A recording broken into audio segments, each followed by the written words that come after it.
살아계신 하나님 영광의 아버지, 가장 높으시고 거룩하시고 정말 전능하신 하나님께서 낮고 찬한 이 땅에 우리와 똑같은 죄인의 모습으로 찾아오셔서 참으로 놀라운 일을, 변함없이 신실한 그 사랑을 예수님의 전 존재로 나타내 주신 것을 아버지 감사하고 사랑합니다. 주님은 영원히 찬양을 받기에 합당하십니다. 주님, 우리로 하여금 아버지를 알게 하시고 또 아버지 안에서 속사람이 강하여 아버지께서 우리에게 주신 그 잠재력과 믿음을 마음껏 담대하게 나타낼 수 있게 하신 것을 감사합니다. 주님, 오늘도 말씀으로 우리를 붙드시고 주님의 사랑으로 이끄심을 감사합니다. 주님을 사랑합니다. 예수님 이름으로 기도합니다. 아멘. 6월 5일 월요일 말씀을 실제 같이 확인하겠습니다. 제목 읽겠습니다.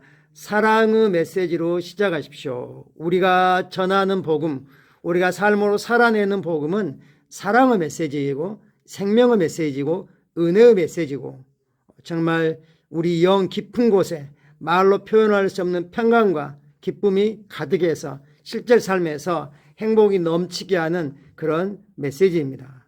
먼저는 우리가 그런 삶을 살아낼 필요가 있는 거죠. 복음에 대한 정확한 이해, 나의 복음이 뭐냐 하는 겁니다. 그러면 그 메시지를 전하게 되어 있습니다. 성경 말씀 읽겠습니다. 하나님이 세상을 이처럼 사랑하사 독생자를 주셨으니 이는 그를 믿는 자마다 멸망하지 않고 영생을 얻게 하려 하심이라. 하나님이 독생자를 주셨습니다. 왜요? 세상을 이처럼 사랑하셨기 때문에. 하나님의 일방적인 무조건적인 그런 선언이고 선택이죠. 하나님이 독생자를 주셨습니다. 하나님의 하나밖에 없는 유일한, 즉 그래서 하나님의 전부를, 하나님의 최고를 아낌없이 주셨습니다. 왜냐하면 그를 통하지 않고는 영생을 얻지 못하기 때문입니다.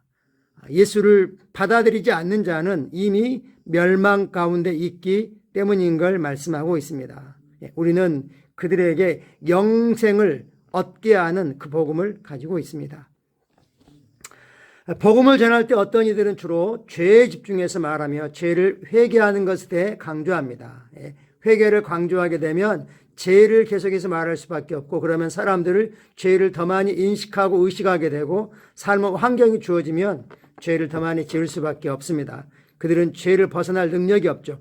회개의 말씀은, 회개는 돌이킨다는 거죠. 유대인들에게 맞는 방법입니다. 왜냐하면 유대인들은 하나님의 언약을 깨뜨렸기 때문에 다시 돌아갈 언약이 있죠. 그러나 이방인들은 하나님도 없고 언약도 없고 하나님께로부터 끊어져 있기 때문에 이방인들은 하나님께로 돌아가는 것이 회개인 거죠. 회개의 말씀은 유대인들에게 맞는 방법입니다. 그들은 율법 아래, 즉 언약 아래에 있었기 때문입니다.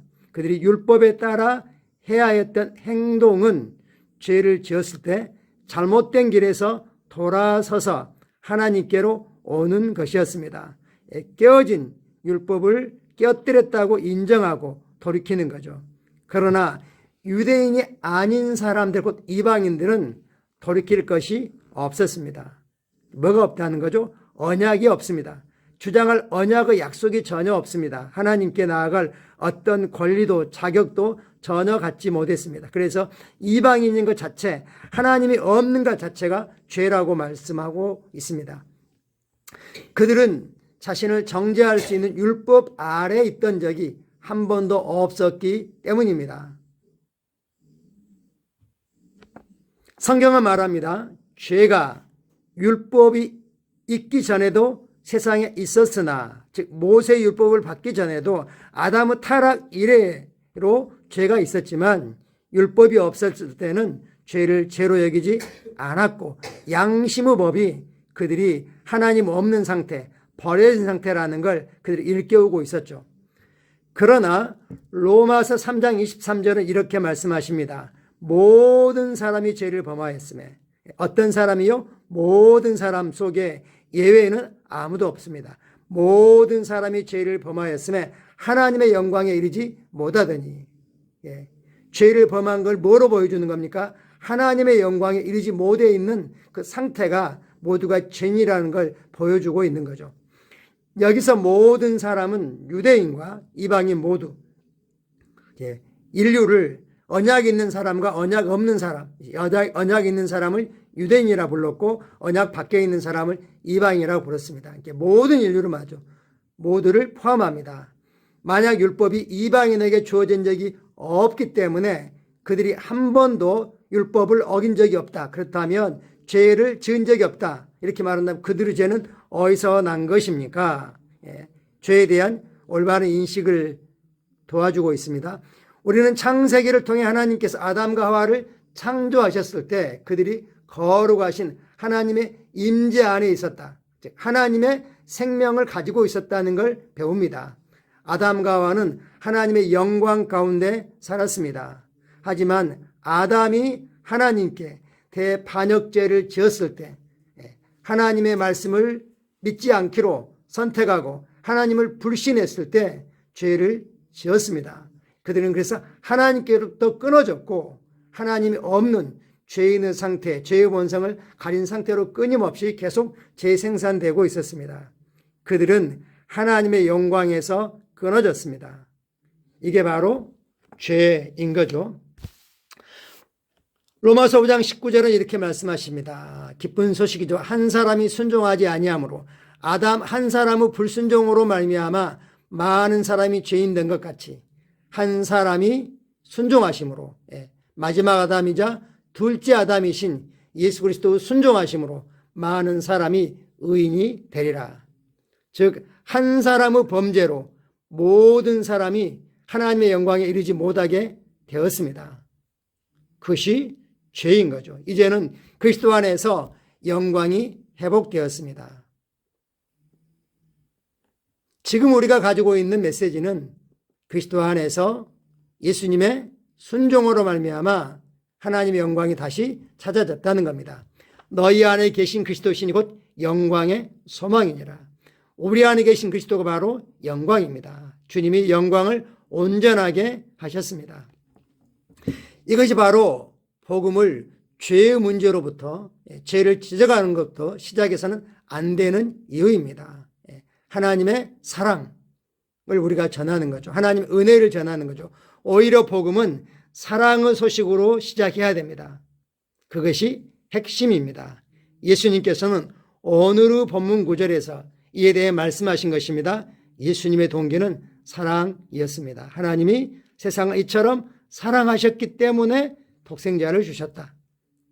우리는 사랑의 메시지를 가지고 있고 사랑의 메시지를 삶으로 살아가고 있고 그리고 사랑의 메시지를 우리의 태도로 행동으로 그리고 구체적인 언어 표현으로 전달하고 있습니다.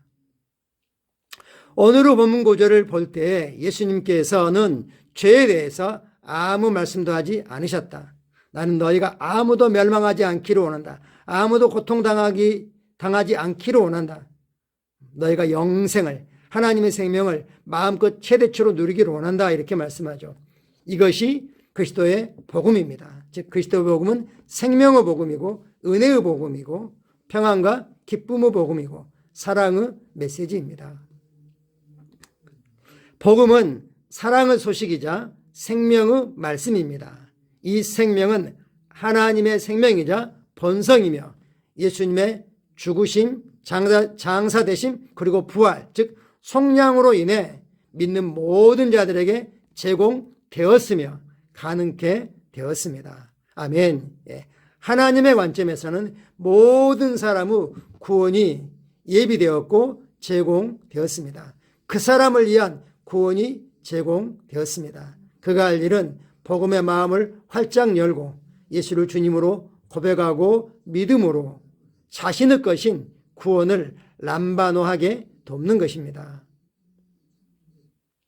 그렇다고 해서 모두가 구원받는 건 아닙니다. 예수를 주님으로 고백하고 받아들여야죠. 다른 원리로 마찬가지입니다. 치유도 예수님이 채찍에 맞을 때 모든 사람에게 제공되었습니다. 그러나 모두가 다 치유받는 건 아니죠. 치유는 믿음으로 람바노하면 되는 겁니다. 다른 모든 것도 마찬가지입니다. 참고 성경 구절 요한복음 3장 16절을 영어 말실에서는 확대 번역으로 보라고 했습니다. 확대 번역으로 인용하겠습니다. 하나님이 세상을 이처럼 심히 사랑하시고 너무나 소중히 여기셔서 심지어 독생자 유일한 아들을 내어주셨으니 이는 누구든지 그를 믿는, 신뢰하는, 매달리는, 의지하는 자는 멸망하지 않고 파멸에 이르지 않고 잃어버리지 않고 영원한 생명을 얻게 하려 하심이라. 하나님이 아들을 주신 목적은 우리가 멸망의 길을 가지 않고 그 길에서 돌이켜서 하나님의 영원한 생명을 받아 누리고 또 그 영원한 생명을 전하게 하시는 것입니다. 고린도후서 5장 19절부터 마지막 절까지입니다. 곧 하나님께서 그리스도 안에 계셔서 세상을 자기와 화목하게 하시며 하나님께서 그리스도 안에서 세상과의 모든 문제를 해결해 놓으셨습니다. 그들의 죄를 그들에게 돌리지 아니하시고 그들에게 죄에 대한 책임을 묻지 않고 그 죄의 책임을 예수님이 다 지게 하셨습니다. 우리에게는 화목하게 하는 메시지를 부탁하셨느니라. 옛날 복음으로 예수 천당 불신 지옥 이런 메시지를 전하라는 게 아니라는 겁니다. 그러므로 우리가 그리스도를 대신하여 사신이 되어 하나님이 우리를 통하여 너희를 권면하시는 것 같이 그리스도를 대신하여 간청하노니 너희는 하나님과 화목하라. 하나님이 죄를 알지도 못하신 이를 우리를 대신하여 죄로 삼으신 것은 우리로 하여금 그 안에서 하나님의 의가 되게 하려 하심이라. 아멘.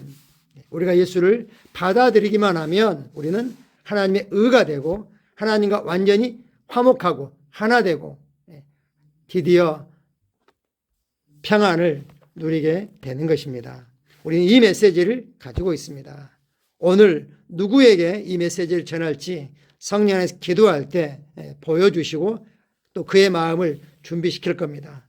전화로 또는 SNS로 다양한 형태로 사랑의 복음을 전할 수 있습니다. 같이 기도하겠습니다.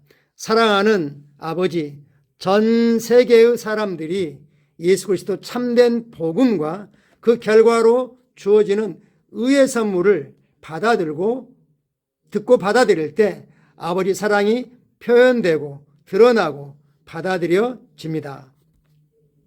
오늘 사람들은 아버지의 신실하고 영원한 사랑과 은혜의 영광을 경험합니다. 할렐루야. 아멘. 예수 이름으로 기도합니다. 아멘. 우리 주변에 사실 임종이 언제일지 아무도 모릅니다. 그러나 이 땅을 떠나서 눈을 떴을 때 그것이 그리스도 없는 불못으로 달려가는 것이라고 한다면 아무리 후회해도 늦은 거죠. 이 땅에 호흡이 있을 동안만 예수님을 받아들일 수 있습니다. 이 영광의 복음이, 이 생명의 복음이, 이 은혜의 복음이 우리에게 맡겨졌습니다. 우리는 정죄의 메시지로 시작하지 않고 은혜의 메시지로, 사랑의 메시지로 그들을 축복합니다.